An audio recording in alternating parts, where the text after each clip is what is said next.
En Primera de Timoteo y en Tito, nosotros tendríamos a alguien que es realmente un hipócrita. Si el pastor no tiene carácter piadoso, al final lo que hace es más bien perjudicar que traer un beneficio para la iglesia. Puede ser que sea una persona muy hábil para hablar y tenga mucho carisma, pero finalmente eso no va a servir de nada si esa persona no tiene un carácter bíblico piadoso. ¿Bien? Entonces ubíquense ustedes ahí en sus Biblias, Primera de Timoteo capítulo 3.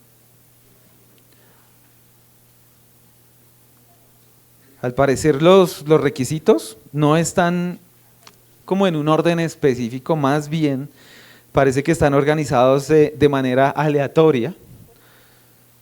Solamente que las dos listas sí comienzan por dos requisitos. El primero, que sea intachable, y el segundo, que sea esposo de una sola mujer. Entonces vamos a hacer aquí un ejercicio. Yo había dejado el marcador por ahí, no sé si está. Gracias. Voy a necesitar un escriba.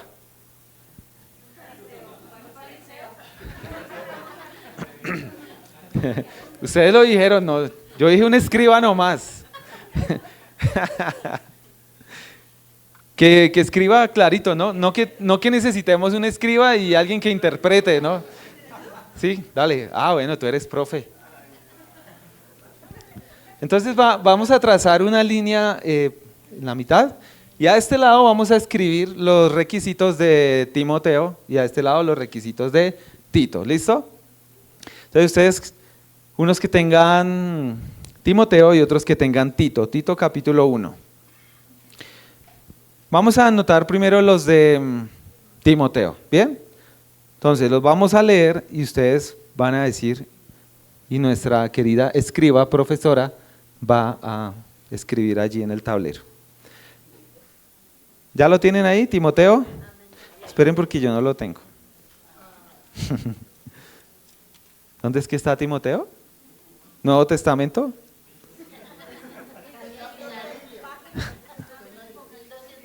Ay, se me perdió Timoteo. Ya. Capítulo 3, ¿listo? Vamos a leer desde el 1 en adelante. Palabra fiel, y fiel es esta. Si alguien aspira al cargo de obispo, buena obra desea hacer. Y dice, un obispo debe ser pues irreprochable, marido de una sola mujer, irreprochable. Pero digan mis hermanos, no me dejen solo. ¿Qué más dice? Marido de una sola mujer. Ok, vamos despacio porque la escriba se está esforzando. De una sola mujer. ¿Qué más dice? Sobrio, prudente. ¿Qué más dice? Prudente, de conducta decorosa.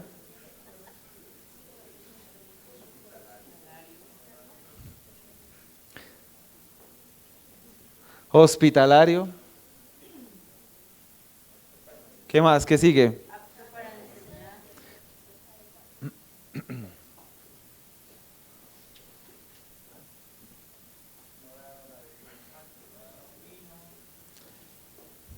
Toca que dejes ahí más espacio, hacia abajo.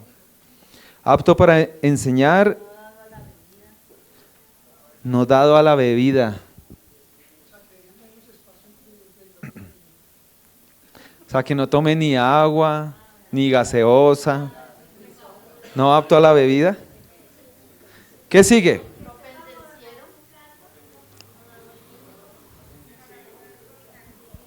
No pendenciero. ¿Qué sigue? ¿Sino qué?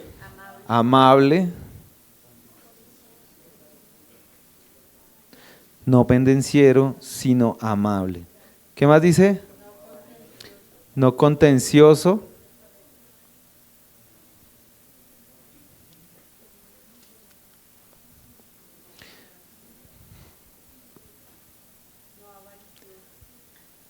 no avaricioso. ¿Qué más dice? Dejaron a Anita sola. Que gobierne bien su casa. Ah, ¿están escribiendo? Ok. Que gobierne bien su casa. ¿Qué más?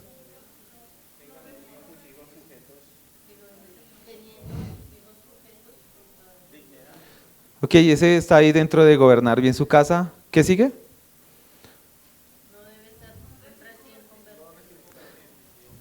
Ok, no debe ser un recién convertido. No neófito, dice la Reina Valera, ¿cierto? Ahí como para qué. Bueno, ya escribiste ese. ¿Y qué más? De buena reputación, ¿con quiénes? Con los de afuera. La idea era que colocaras al frente los de Tito para hacer el...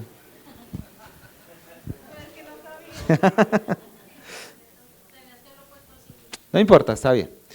Ahora entonces Tito, ¿qué dice Tito 1? ¿Dónde es que está Tito? ¿Seguros?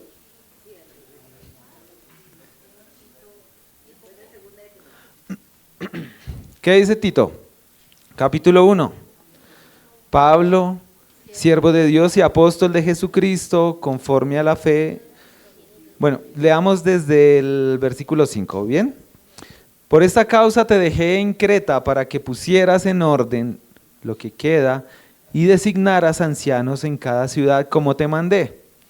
Lo designarás si el anciano es irreprensible.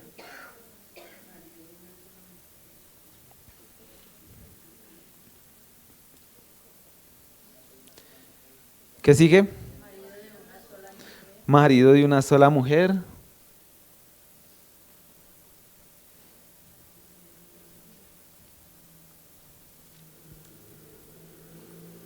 ¿Qué sigue?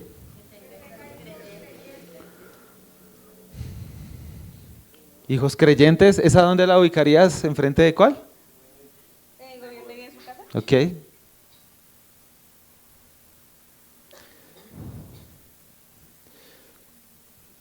¿Qué sigue? ¿Sigan leyendo? Ese es de los hijos, ¿sí? Que sean hijos creyentes, no acusados de disolución ni de rebeldía. Porque el obispo debe ser irreprensible, ese ya lo tenemos, como administrador de Dios. Dice, no obstinado. ¿Esa dónde iría? Bueno, esa es aparte, esa es como otra categoría. Colócalo por aquí. No obstinado. ¿Qué sigue? No iracundo, esa es diferente a la de Timoteo, esa también colócala aquí aparte. ¿Qué más? No dado a la bebida, ese sí está con no dado a la bebida también acá. ¿Lo escribiste? ¿Ahí? Bueno, es lo mismo. No, no es lo mismo, no es lo mismo, es diferente a sobrio, sí. No dado a la bebida, ¿qué más? No pendenciero, sí está. No amante de ganancias deshonestas. O sea, ese sería igual a cuál. No avaricioso, ¿sí? ¿Qué más? Hospitalario. ¿Se repite? No amante de ganancias deshonestas.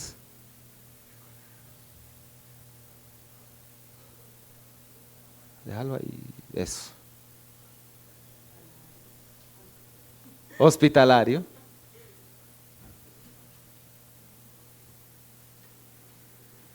¿Qué sigue?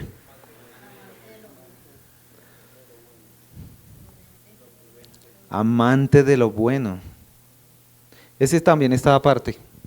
Es como amante de lo bueno. ¿Qué más dice? Prudente. Prudente puede ir frente a prudente.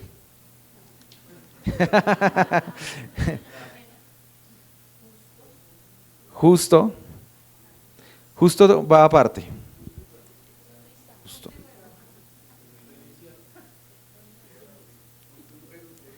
¿Qué sigue diciendo? Santo también aparte. Acá. O sea, esos que están aquí no están en Timoteo. Santo, ¿qué más? Dueño de sí mismo, eso como a qué se les parece. ¿Ah? Dominio propio. ¿Si ya lo teníamos en Timoteo?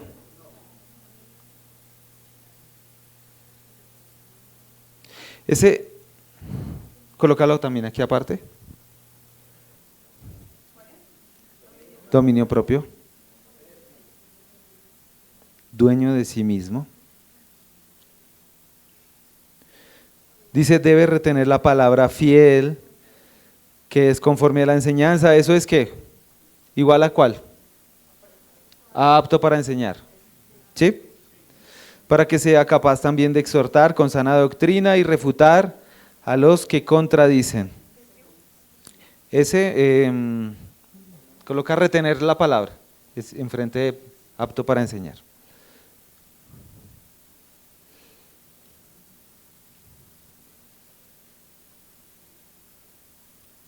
¿Listo? Bueno, esos son, muchas gracias a nuestra querida escriba, muy amable. Ahí están, es para que los tengan, ya los vamos a ir mirando poco a poco con lo que vamos a hablar esta mañana. Hay un autor del que nos hemos estado basando que divide los requisitos, los divide en 3. ¿Sí? Y me parece una buena opción para que nosotros también lo manejemos, como en 3 categorías. Una categoría sería requisitos de situación. Voy a escribir por aquí. De situación. Y otra categoría sería requisitos familiares. Familiares. Y la otra sería requisitos morales.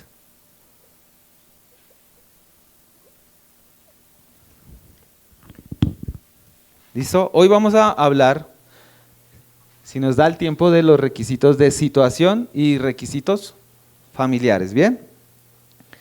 Entonces ya ahorita les vamos a decir cuáles serían los de situación, cuáles serían los de familiares y los morales. Los de situación, entonces, esos se refieren a la situación personal. No se tratan de requisitos espirituales o morales, sino más bien son requisitos que revelan ese deseo de la persona, de la capacidad de servir a los demás. ¿Sí? Es decir, la situación del siervo. ¿Sí? La situación del siervo que estamos evaluando y nos indica eso, que está capacitado. Aunque no decimos que esas cosas que se ven a simple vista sean indispensables o sean únicas, sí deben ser tenidas en cuenta. Por eso el apóstol Pablo también las incluye ahí. Mis hermanos, no como el mundo o la cultura nos dice, sino más bien como la Escritura lo determine. Nosotros tenemos que ver los requisitos de los pastores, de esos siervos, a la luz de la palabra del Señor. Esos requisitos de situación tienen que ver con su conversión al Evangelio y con el testimonio de los de afuera. Entonces vamos a ver el primero. En 1 Timoteo 3:1 encontramos el deseo de servir. Aunque no está como requisito, ese debería ser el primer requisito. El deseo de servir. ¿Qué dice 1 Timoteo 3:1?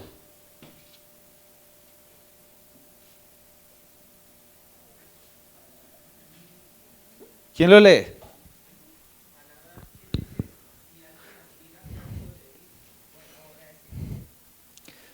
Ok, no es un requisito, sin embargo, Pablo nos dice que cuando alguien desea ser pastor, está deseando algo bueno. Es un anhelo noble, es un anhelo excelente, es algo que realmente vale la pena. Igualmente podrían haber personas que anhelen ese oficio con motivaciones equivocadas, pero el que lo anhela con las motivaciones correctas, lo hace bien. Por ejemplo, puede haber alguien que anhele por orgullo, por el reconocimiento, por la codicia. Pero Pablo deja claro aquí que los pastores que van a ser elegidos primero deben anhelar servir. De hecho, deberían estar ya en el servicio, y eso es una muestra de que la persona anhela el servicio, anhela eso. ¿Bien? ¿Dudas hasta ahí? ¿Preguntas? ¿No?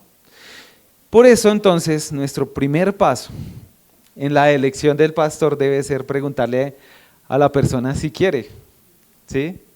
Si quiere. No sé si a ustedes les ha pasado que hay personas que tienen, que uno les ve como esas características y uno le dice, usted tiene una pinta de pastor. Y la otra persona, no, yo nunca, nunca. Bueno, entonces la persona no quiere, ¿cierto? Puede ser que esté en el servicio, puede ser que tenga esas habilidades, esos dones, que tenga un carácter de hecho irreprensible. Pero si no quiere, ya a partir de ahí es descalificado, ¿no? ¿Cierto? Porque si no quiere, nada podemos hacer. Entonces esa es una buena pregunta, una buena pregunta. ¿Le gustaría? Algo que deberíamos nosotros reflexionar es que aquí es que cada vez hay menos hombres dispuestos a servir. ¿No les parece? Muy pocos quieren, muy pocos anhelan el pastorado y muy pocos anhelan el servicio en general. Entonces una oración que nosotros como iglesia deberíamos hacer es que cada vez haya más hombres dispuestos a servir en la obra del Señor y en la obra del obispado. Hermano Ronald, Señor, cuéntenos.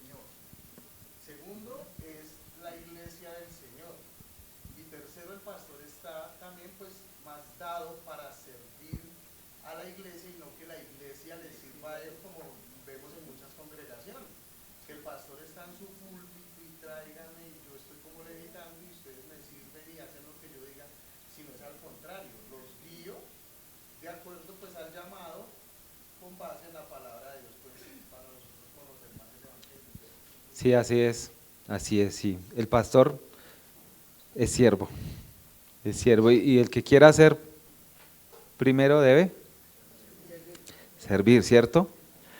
Entonces esa debería ser algo en lo que nosotros nos deberíamos fijar con mucha atención, Mónica. Hermano, yo sé que la mujer no debe ser pastora, Amén. pero porque eso se da más como en el sentir y en el corazón de la mujer, de enseñar y de estar ahí que en el hombre. ¿De quién es la culpa? ¿De la mujer o del hombre? De Eva. Sí, pues todo eso ya lo hemos hablado. Aquí ya hemos dado ya palo con eso. El hombre y la mujer han intercambiado los roles por causa de la caída de Eva. Esa Eva sí nos la embarró a todos. Hemos intercambiado los roles. Ahora el hombre es muy pasivo y la mujer quiere tomarse el liderazgo. Pero pues no es lo que enseña la palabra ahí. Vamos a destinar de pronto una clase para hablar de eso, ya más puntual, como para aclarar esas cosas, pero pues ya nosotros lo hemos hablado bastante, ¿no? Mi hermano, o sea, que me refiero es que, digamos, no tanto el pastorado, sino la mujer tiene más ese anhelo de enseñar, ¿sí? De predicar, Ujú. se ve más ese deseo, ese anhelo es en la mujer que en el hombre, ¿sí? No tanto, Sí, digamos, por el título de pastor, pastora, no, sino ajá, ese anhelo, ese deseo, porque yo veo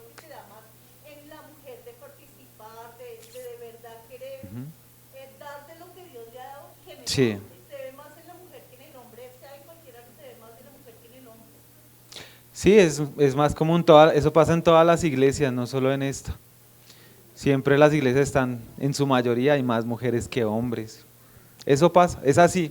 Por eso les digo, mis hermanos, oremos para que cada vez más haya hombres dispuestos a servir en la obra del obispado. Y esas son unas consecuencias, es que eso ya lo hemos hablado harto, pero son consecuencias de que la mujer ha querido tomarse atribuciones que no le corresponden y el hombre al ver eso ha dicho, bueno, no, pues hágale, hágale. Y nosotros como hombres tendemos a relajarnos y le dejamos todo a la mujer. Pero ese no es el tema. Bien, sigamos. Nuestro candidato entonces, mis hermanos, no debe ser una persona que se vea obligado a servir, que se le vea el gozo de servir, ¿verdad? Debe ser una persona que tenga, como lo hemos dicho hasta este momento, claro el llamado, que era algo de lo que nos mencionaba Ronald, el llamado al ministerio y que anhele con su corazón trabajar para el Señor. Por eso, lo mejor es elegir personas que ya están sirviendo. En Estados Unidos hay ese modelo de que hay jóvenes que estudian en seminario y salen y presentan su hoja de vida a las iglesias para que los contraten como pastor. Nosotros no creemos que sea un buen modelo, una buena práctica. Nosotros creemos que la persona debe salir dentro de nosotros, conocerlo, verlo, haberlo visto un muy buen tiempo sirviendo. Uno ya sabe, ¿bien? Pero mis hermanos, no solo el deseo es suficiente, ¿no? Sino que aparte de querer, ese querer debe ir acompañado de un carácter y de una capacidad espiritual, que es lo que estamos hablando de los requisitos de situación. Bien, entonces, estamos acá en los de situación. Y ya vimos el primero que es servicio. Ahora sí vamos al texto. Listo. En segundo lugar, entonces, la persona debe ser apto para enseñar. Miremos 1 Timoteo 3:2 y alguien que lea Tito 1:9. 1 Timoteo 3:2. ¿Quién lo tiene?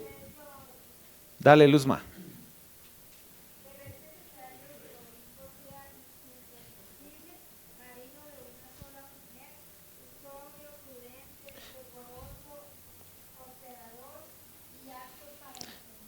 Ok, vamos a centrarnos en ese requisito, apto para enseñar. Es un requisito de situación.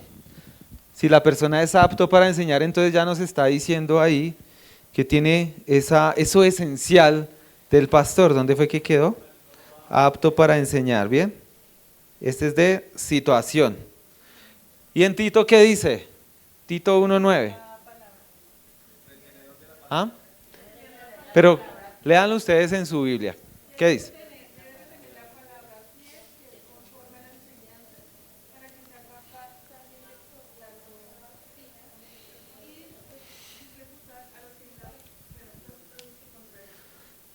Listo.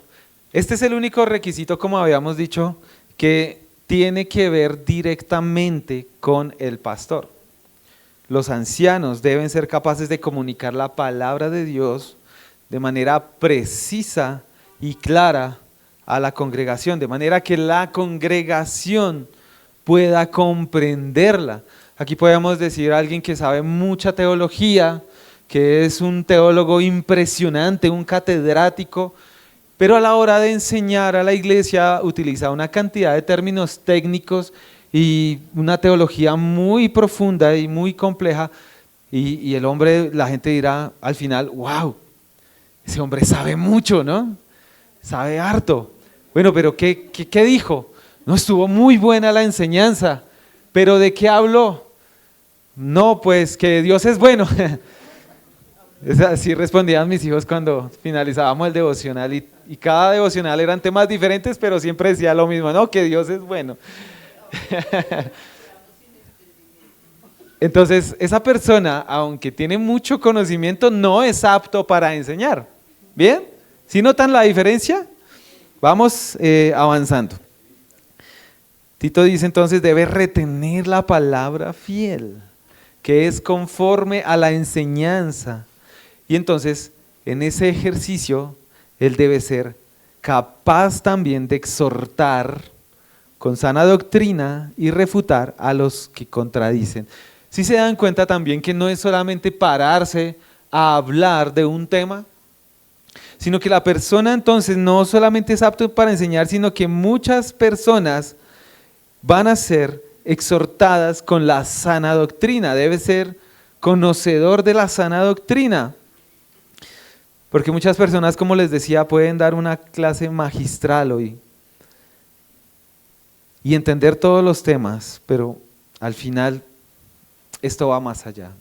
Debe haber ese elemento de exhortación y debe haber ese elemento de defensa de la fe. ¿Sí lo notan ahí en Tito? Exhortar con sana doctrina. No es solamente regañar, porque a veces usamos la palabra exhortar y creemos que es que no, me sentí exhortado, me exhortaron. No es solo regañar, exhortar no es regañar, implica pastorear. ¿Recuerdan lo que veíamos hace 8 días? Pastorear, eso significa animar, alimentar, guiar, orar, consolar. ¿Qué más podría hacer ahí? Animar, edificar. Todo eso hace parte y es una implicación de la enseñanza, de exhortar con sana doctrina. También ese punto también es importante que nosotros como iglesia lo tengamos claro, porque aparte de ser pastoreados con la palabra, también el pastor debe vigilar que la palabra no sea adulterada, que no lleguen personas con malas enseñanzas a causar división, y guardar y proteger el evangelio, que pues es lo que el Señor nos dejó Ajá. para ser enseñado, como hacía el apóstol Sí, señor. Pablo, que él cuidó en todas sus cartas las batallas que tenían ellos con falsos maestros. Juan en primera de Juan claramente habla de Cristo, que era un ser humano con carne y hueso, pues en el tiempo hablan que era una imagen de apariencia de humano, pero que él era angelical, y eso iba en contra totalmente del evangelio. Entonces también esa parte, aparte de que nosotros logremos entender el evangelio, también es aprender a guardar la palabra de Dios en el texto. Ajá, sí, esa es la otra parte de lo que está diciendo ahí el texto. Y es mucho de lo que hemos visto en Timoteo, ¿no? Que debe refutar, que debe instruir a los que están enseñando doctrinas extrañas. Entonces la otra parte dice exhortar con sana doctrina y refutar a los que contradicen. Eso entonces implica que debemos hacer defensa de la fe. Como le decía Ronald, la manera de que un pastor cuida de la iglesia en la que Dios le ha puesto a cargo es cuidándola de aquellos que contradicen la palabra del Señor. No que contradigan nuestros pensamientos o mis ideas, sino la palabra del Señor. Entonces, apto para enseñar significa que todos los pastores deberían enseñar en público. ¿Ustedes qué dicen? ¿Sí? ¿Seguros? Bueno, una vez más, esto de ser apto para enseñar va más allá que solamente enseñar en público. Y aquí quiero hablar un poquito más. Enseñar en público de manera visible. A veces creemos que el pastor solamente es aquel que enseña desde el púlpito de manera visible, aunque eso lo debería hacer y todos deberían hacerlo. Todos los pastores deberían participar de la enseñanza de la palabra de Dios, todos deberían ser capaces de enseñar y deberían utilizar activamente esas habilidades que Dios les ha dado de enseñanza en la iglesia. Sin embargo, mis hermanos, el tipo de enseñanza no debería limitarse solamente al sermón de los domingos. Y es posible que hayan pastores que sean dotados para la palabra de Dios, pero no desde el púlpito. Puede ser desde el discipulado, puede ser desde la consejería, grupos pequeños, de manera privada, porque no todos los pastores, mis hermanos, están llamados a hablar o a predicar de manera pública. Es decir, si en una iglesia grande tenemos 8 pastores, por ejemplo, todos los 8 pastores deberían predicar desde el sermón aún habiendo más necesidades que atender en la iglesia? ¿Ustedes qué dicen?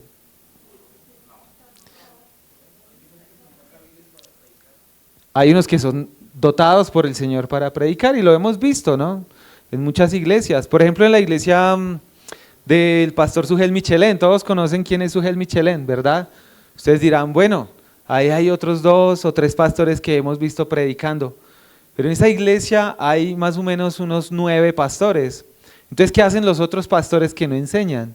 Bueno, están encargados de la consejería, están encargados de algunas cosas administrativas, están encargados de, bueno, de varias áreas que la iglesia necesita y que deben ser cubiertas. Entonces es necesario que los pastores sean capaces para enseñar con una comprensión madura y sólida de las Escrituras y que puedan aplicarla y explicarla a los demás, pero no necesariamente debe ser en el púlpito y en público. De hecho, eso no nos lo ha dicho la Escritura, no nos dice eso. Dice que debe ser apto para enseñar. Y en Tito dice, leámoslo una vez, debe retener la palabra fiel, que es conforme a la enseñanza, para que sea capaz también de exhortar con sana doctrina y refutar a los que contradicen. ¿Sí se dan cuenta? Entonces en algún momento Casa del Evangelio va a crecer por la voluntad de Dios. Se van a requerir más pastores, pero no todos los pastores van a ser los que enseñan desde el púlpito. De vez en cuando vamos a verlos todos, pero va a haber 1 o 2 que son más aptos para hacerlo, que tienen ahí sí esa habilidad de la oratoria y ese carisma para enseñar desde el púlpito. ¿Bien? ¿Preguntas hasta ahí? ¿Qué dicen? ¿Todo bien? Bueno, tercero. El tercero de los requisitos de situación. Bien, no debe ser un recién convertido. Primera de Timoteo 3:6, ¿quién lo lee?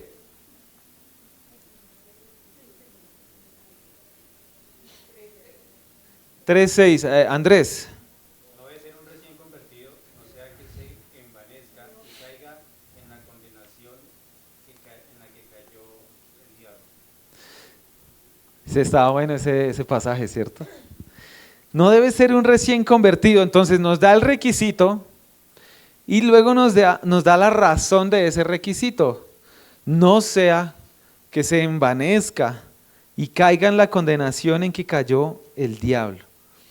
Entonces, cuando una persona que es recién convertida, es decir, como dice la Reina Valera, un neófito, recibe una tarea de liderazgo importante como el pastorado, puede ser que esa persona de un momento a otro se convierta en una persona respetada, pero si no tiene la experiencia, si no tiene la madurez que da el tiempo en el Evangelio, es muy seguro que esta persona al final, ¿qué pasa? Se envanece, como dice el texto. ¿Qué quiere decir? Se llena de orgullo, ¿sí? Se vuelve arrogante. ¿Y qué pasa? Puede caer en la condenación que cayó el diablo. ¿Cuál sería la condenación del diablo? Sí, eso es orgullo, ¿verdad? Sí, no es más, sino eso. Pero creo que también habla de condenación, posiblemente no tengamos evidencias de que sea tal y lo pongamos por alguna característica personal, física o posicional incluso. Bueno, tanto como lo de la salvación no, pero sí la condenación del diablo fue que de un momento a otro se halló maldad en él, ¿no? Y cayó. No podríamos decir tampoco de pronto que se va para el infierno, pero sí es una persona que por su inexperiencia se va a envanecer. Eso es lo que nos dice el pasaje. Normalmente las personas más humildes y amables son las personas que tienen tiempo de haber caminado con el Señor. ¿Sí se han dado cuenta? Puede ser que la persona en un principio pueda envanecerse porque no está preparado, pero con el tiempo la persona sí puede madurar y trabajar esa parte del orgullo. Pero eso nos va a decir que no es el tiempo para que esa persona sea elegida como pastor. Y ahí también es porque, por ejemplo, pueden haber recién conversos que por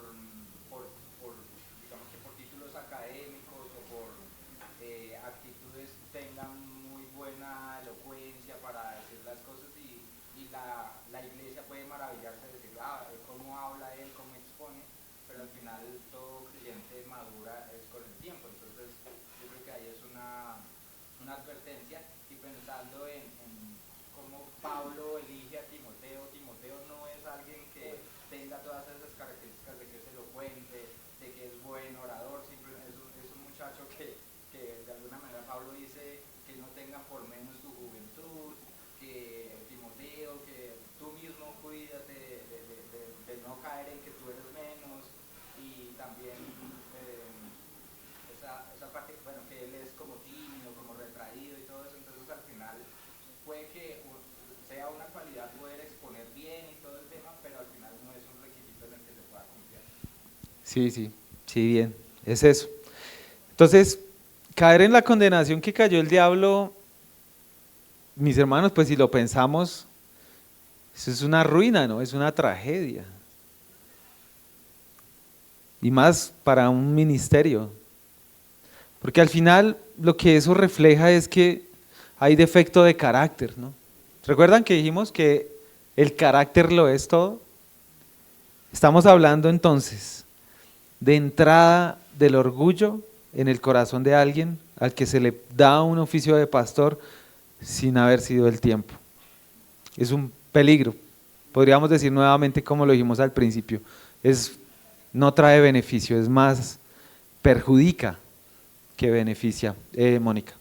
Vemos también cómo el Señor pone de ejemplo a Pablo dándole un aguijón en la carne, ¿no? Para que no se enorgulleciera de lo que el Señor le había permitido ver. Así, sí, porque toda la vida nosotros vamos a estar con esa tentación del orgullo, ¿no? Siempre vamos a tender a ser orgullosos por naturaleza pecaminosa que tenemos, ¿no? Por ese cochino hombre que tenemos adentro. Ahí estamos todos en esa lucha, ¿no? No es que alguien diga, bueno, ya superé el orgullo, ahora sí puedo ser pastor, tampoco es así, ¿no? Entonces, suena fuerte eso de lo que dice Pablo acá, y él lo pone en ese nivel, no sea que caiga en la condenación del diablo, no sea que se envanezca, porque a veces ser orgulloso, mis hermanos, puede, como les decía, traer consecuencias graves sobre la iglesia. Una persona orgullosa puede ser arrogante, y como decía Ronald ahorita, puede ser esa persona que no sale del púlpito, que no se relaciona con los demás, que no se interesa de los demás, que puede ser egoísta. Entonces suena fuerte. ¿Ustedes recuerdan lo que hemos hablado de pecados respetables? Mis hermanos, el orgullo de hecho es un pecado que hemos minorizado en este tiempo. Es algo que hoy en día no es tan reprochable, ¿sí? Es un pecado respetable que toleramos. Es algo que no es escandaloso, entonces yo puedo mantener ahí ese orgullito. Un orgullo sano. No es así. Dice Proverbios 21:4, los ojos altivos y el corazón arrogante y la lámpara de los impíos son pecado. Proverbios 21:4.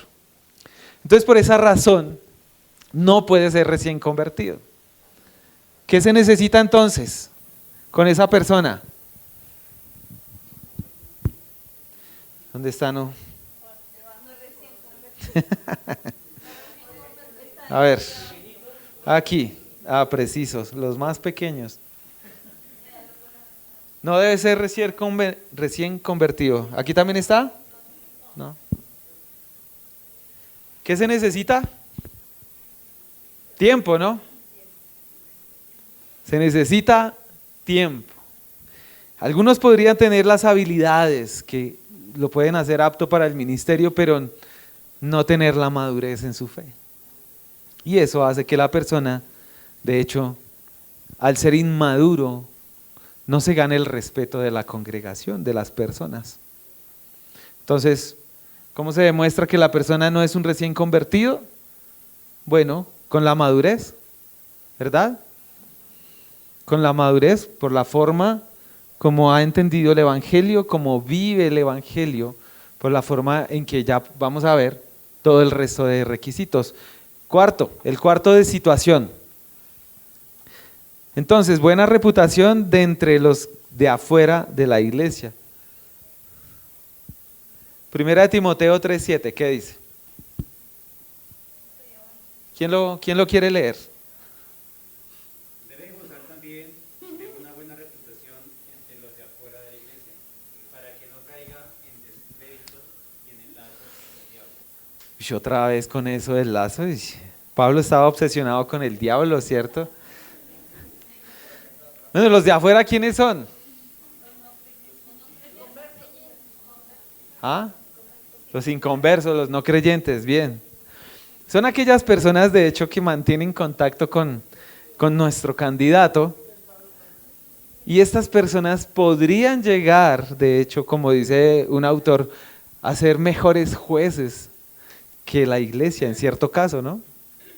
Porque ellos, de hecho, en algunos contextos comparten más con ellos, ¿sí? Piensen ustedes en los vecinos.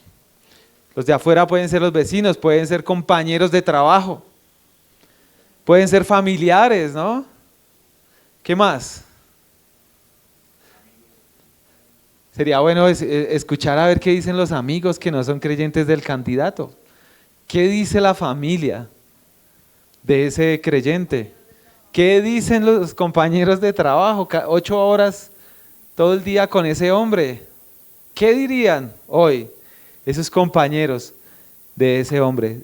O por lo menos, ¿será que sí saben que es creyente? Ahí, eso nos puede decir mucho, ¿verdad? ¿Qué dicen ellos, los compañeros, vecinos, familiares? Esas personas pasan más tiempo con él. Entonces un anciano, o pastor, o obispo, debe mantener una buena reputación ante el mundo de los incrédulos que le observan. No es que, no, pues a mí no me importa el qué dirán, yo lo hago es para el Señor, a mí me importa lo que diga Dios. No, aquí no aplica eso. Debe preocuparse por la reputación de los de afuera. ¿Qué dicen de usted? ¿Usted es el vecino que siempre está peleando con los demás? ¿Usted es el vecino que le barre y le deja el mugre al de al lado? ¿O que si le dejan el mugre usted va y le golpea y se pone a hacer reclamo? ¿O que cuando los vecinos hacen bulla, usted va allá y les echa agua y busca pleito? Recuerden que no debe ser contencioso, entonces ahí ya se va viendo otro más, ¿no? Uno va con el otro. Entonces, si la congregación, Iglesia Bíblica, Casa del Evangelio, permite que alguien que no tiene buena reputación con los de afuera se convierta en pastor, entonces, ¿qué va a pasar con esta iglesia? Bueno, esta iglesia va a ser, Señor, esta iglesia se va a convertir, por ejemplo, entonces en un objeto de burla, ¿cierto? Va a haber descrédito por la hipocresía de la iglesia, porque recuerden que es la iglesia la que lo está colocando ahí.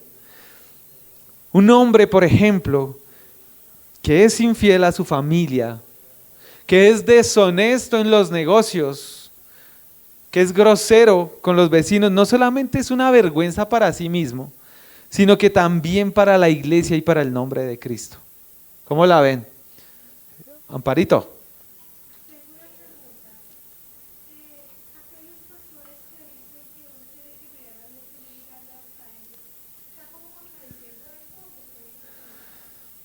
Así es, está contradiciendo esto. ¿Sí? Sí. Y esa frase normalmente es una excusa que muchos hemos usado para desviar la mirada hacia a Cristo y que no nos miren a nosotros. Sí. Tranquila. También hice la pregunta y resulta que un pastor un día dijo, es que no pueden ver, o sea, no pueden decir que vean a Dios si no me vean a mí, si yo tengo que ser reflejo de Cristo. Ajá. Como lo hemos dicho, el pastor debe ser modelo, ¿no? Debe ser ejemplo. Si lo hemos visto servir y lo hemos visto en ese caminar, pues, o sea, no es por jactancia ni nada, pero la iglesia sí debería querer ser como ese hombre. Pablo dice, pues, ¿cierto? Imítenme a mí como yo imito a Cristo. ¿Bien? Entonces, el mundo, mis hermanos, siempre va a estar pendiente de la iglesia. Así es. Siempre está pendiente de los pastores. Mire, los pastores son objetivo militar. Esa palabra me la aprendí de un siervo. Las personas de afuera están dispuestas a señalar, están dispuestas a criticar, están dispuestos a desacreditar la iglesia.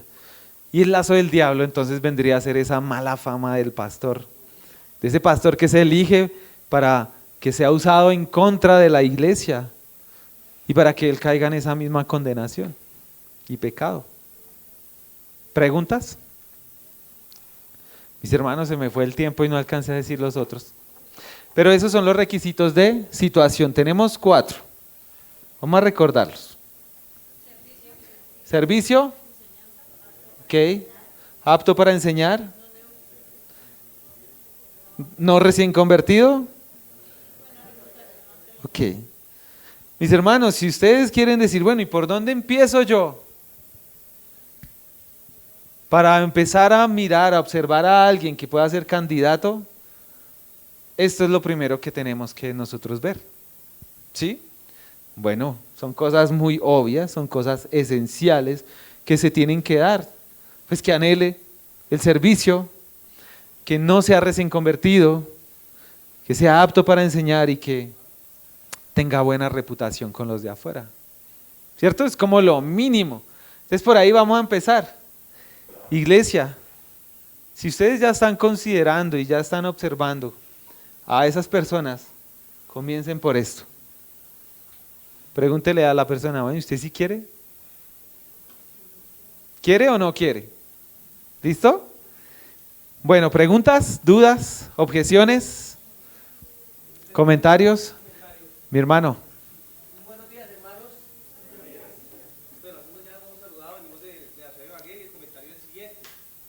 En la buena reputación con los de afuera, eso es algo que todos los requisitos la iglesia lo debe de estar observando, pero en la buena reputación de los de afuera, considero que la iglesia, los miembros de la iglesia, deben tomarse el tiempo de conocer bien a ese hombre, porque ¿cómo vamos a saber que tenga buena reputación si no conocemos los vecinos? Si no conocemos los del trabajo. Entonces no solamente limitarse al día domingo, no solamente limitarse a compartir el día domingo, sino hay que estar muy pendiente porque eso es muy importante. O sea, todos son importantes, pero eso es de tiempo. Estar pendiente de los que se están observando, es de mucho tiempo y de vez en cuando ir a visitarlos, ir a visitar a los familiares. Eso es de dedicación. Ese era el consejo. Gracias, mi hermano. Sí, eso es muy importante.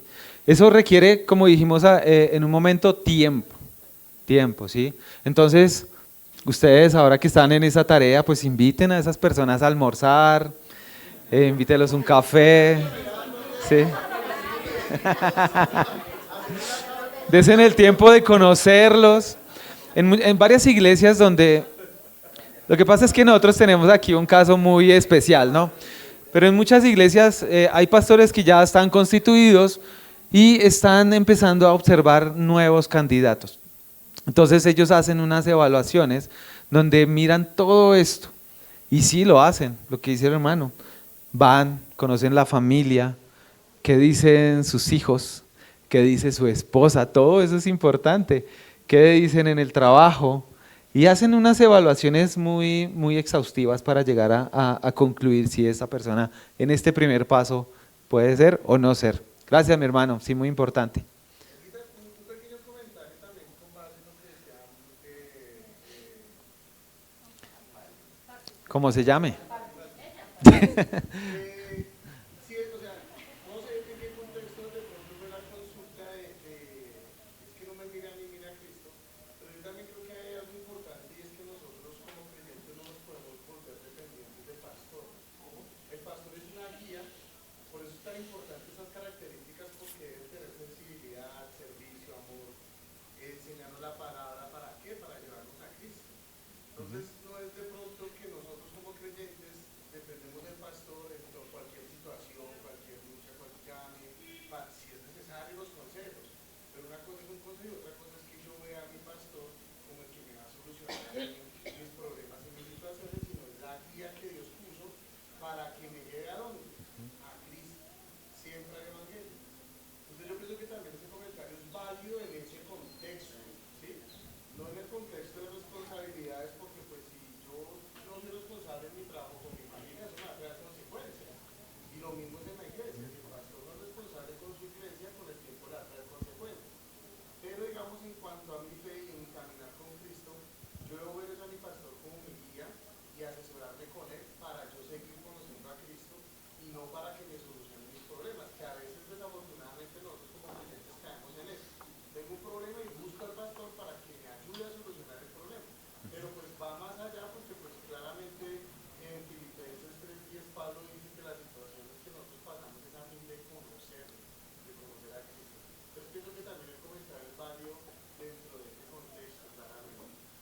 Sí, sí, sí. Bueno, de hecho eso ya lo habíamos hablado en la escuela pasada.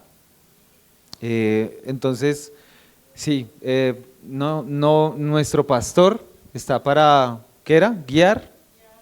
¿Qué más? Enseñar, alimentar, durar. Eran 4, sí. Y cuidar. Bien, sí. Sí, que es la función del pastor. Entonces, sí, lo que su merced dice es así. La iglesia a veces depende del pastor para muchas cosas que realmente podría hacer, porque ya está el consejo de la palabra. Y hay hermanos también maduros dentro de la congregación que pueden guiarnos, que pueden ayudarnos, aconsejarnos. Bien, ¿qué más? ¿Preguntas? ¿Nada más? ¿Todo claro? ¿O les da pena? ¿O volvemos a empezar? Dijo el pastor Edgar. ¿No? Bien, listo. Vamos a ir avanzando y ya vamos a ver los otros requisitos dentro de 8 días. Serían los familiares y después vamos a ver los morales. Y les tenemos un bonus después de esto. No se lo pierdan, mis hermanos. Va a estar bueno. Va a estar bueno. Hay bonus. Hay un bonus ahí para solucionar unas dudas que sé que se van a presentar. ¿Listo? Bien. Bueno, entonces oremos. Señor, te damos gracias. Oh Señor, te damos gloria a ti, amado Rey. Y hoy, Señor, hablando de tu iglesia y del proceso en el que estamos como iglesia, queremos pedirte que nos ayudes, Señor, en todas estas cosas. Que nos des sabiduría, que nos guíes, Rey de la Gloria, a poder hacer un buen trabajo, Señor. Que tu palabra, Señor, sea nuestra guía en todo esto. Que podamos, Señor, entender qué es lo más importante para ti, para tu iglesia. Que podamos elegir bien, Señor. Que podamos elegir con un criterio bíblico, Señor, y no según nuestra opinión o según nuestras emociones, sino que hayan convicciones firmes dentro de los miembros de Iglesia Bíblica Casa del Evangelio, Señor. Así que necesitamos de tu Espíritu Santo y de tu guía en todo esto. Señor, enséñanos. Señor, ayúdanos. Somos a veces débiles, somos necios, somos olvidadizos. ¿Con cuánta frecuencia, Señor, olvidamos lo que dice tu palabra? Por eso necesitamos volver allí y recordarnos tus verdades. Que tu iglesia, Señor, sea bendecida en este proceso y al final, Señor, en la elección y el nombramiento del anciano pastor, Señor, o de los ancianos pastores.